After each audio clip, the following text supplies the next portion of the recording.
Good morning, grade 12. This lesson is Forces in Equilibrium, page 103. Exercise 6b, page 109. Your homework is 1-2 and your project is number 3. I'll take some examples first. Example 6.1, page 103. This example is can be solved in two methods. Method 1, which is resolving forces, and method 2, which is triangle of forces. Example 1 is saying that a brake, this is the brake, of mass 3 kilogram, the mass is applying down. 3 kilogram means 3g, g means 10, the gravity, the acceleration of the gravity will be 30 Newton, is at rest, doesn't move, because it is an equilibrium position on a rough plane. This is the rough plane, inclined at an angle 30. Why you call it a rough plane? Because it doesn't slide, because there is a friction force resisting the movement.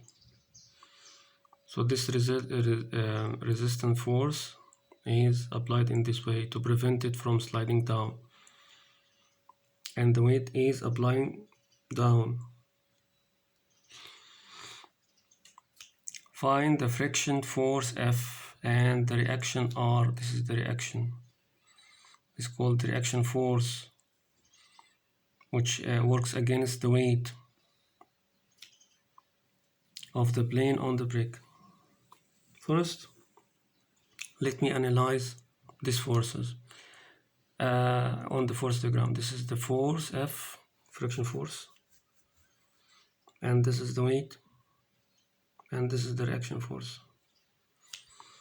Look, I can make x-axis and y-axis and try to solve these forces on the x-axis and the y-axis. Already are on the y-axis. I can resolve this force, which is 3 kilogram, 30 Newton, in two directions, this direction and this direction. Look at these two directions. What about this angle? We said from the property of the shape, this is 30, so this is 60, and this is a 90-degree angle, so this will be 30. This will be 30. If you resolve this force 30 in two directions, into two components, 30 cosine 30, and this 30 sine 30. This force will be opposing to F, and since they are in equilibrium position, that means that this force is equal to this force, and the reaction is equal to the 30 cosine 30. Look, the above force equals the down force, the left force equals the right force, since they are in equilibrium position. So F equals 30 sine 30. F equals 30 sine 30, which is 15 Newton.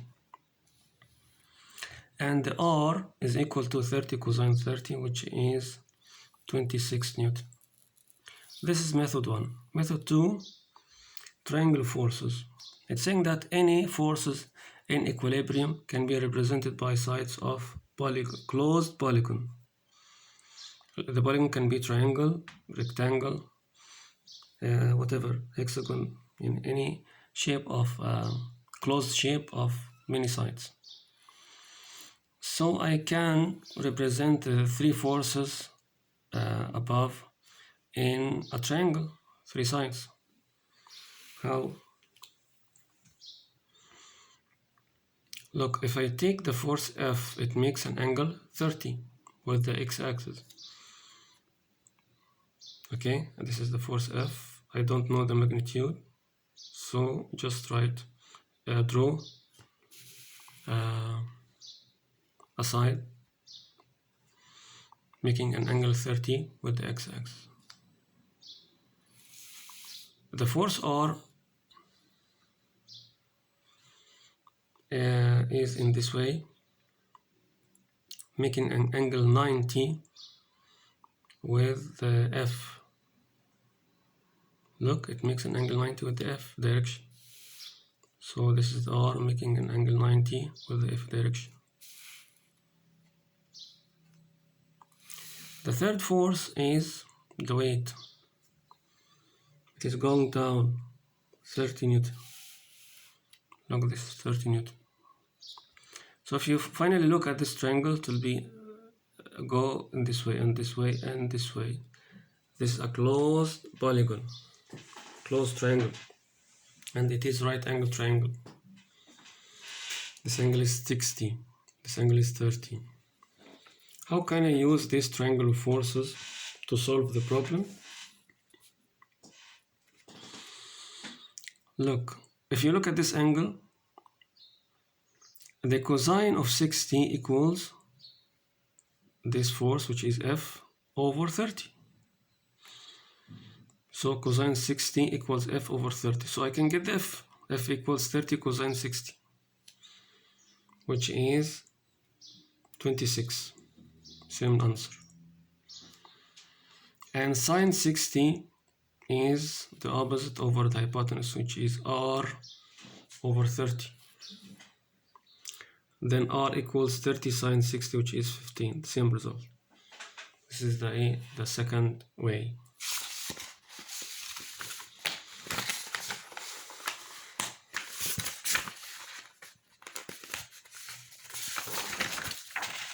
Example 6.2.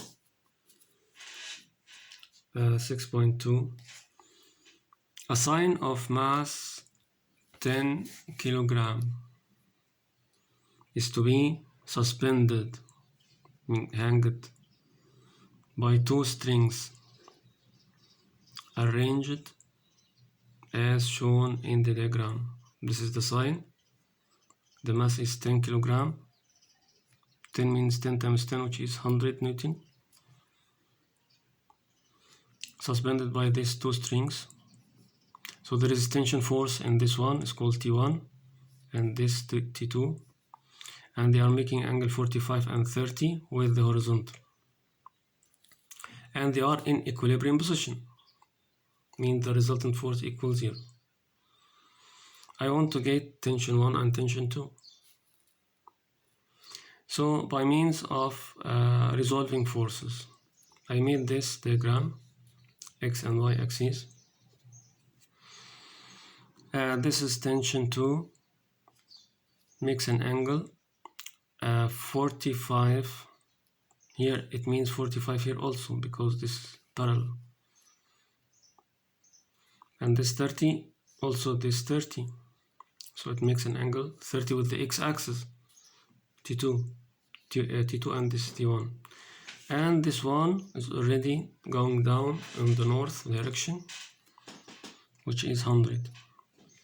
If you resolve this force into two components, this direction and this direction, to be here, it will be T2 cosine 45, and here it will be T2 sine 45. If you resolve this force, means cancel it and replace it by these two components, it will be T1 cosine 30 and T1 sine 30. And since they are in equilibrium position, means this force equal to this force, and the sum of these two forces equal the 100. I made these two equations. T1 cosine 30 equal to T2 cosine 45, this equal this, and T1 sine 30 plus T2 sine 45 equals 100. I try to simplify the equation, replace the cosine 30 by square root of 3 over 2, sine 30, 1 over 2, and so on. So this is the two equations. And then I tried to solve these two equations simultaneously. I got T1 and T2. This is by means of method 1, resolving vectors. If you want to do it in the other way, which is method 2, triangle of forces, so compare between this shape. Let's start with T2. T2 makes an angle 45 with the x-axis. So this is 45 with the x-axis. And then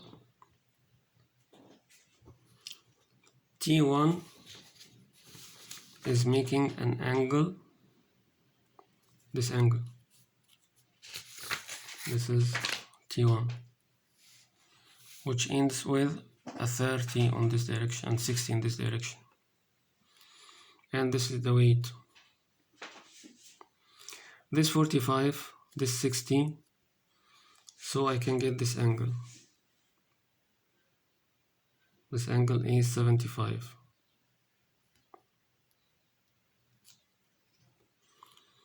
Now this triangle is not a right angle triangle, but it is representing the three forces, T2, T1, and 100. If you don't have a right angle triangle, you can use the sine law. Sine law is saying that this T1 over sine 45 equal this T2 over sine 60 equals 100 over sine 75. And you can get T1 by cross multiply and T2 by cross multiply. There is a third way, it's called Lami's theorem. Lamy is a mathematician.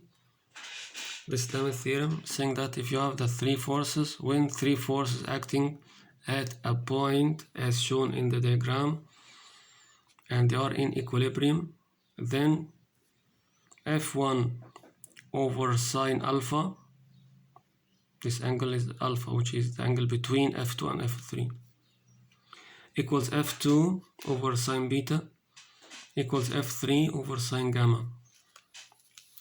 And we can use this in example 6.2. Remember again, this example 6.2, 45, 30, and 100. T2 and T1. Can you get this angle? Yes. How? This is the difference between 180 and the sum of these two angles, which is, or you can do it in this way. Look. This 45, this 90, so this will be 45. This 30 and 45, this will be 60. So the sum here is 105. What about this one? It's 180 minus 45, 135. And this 120. So I know the angle between the forces now. So I can say that T1 over 135 sine 135 equals T2 over sine 120 over 100 equals 100 over sine 105, and then get to T1, T2, and by cross multiplication. This is the end of the lesson.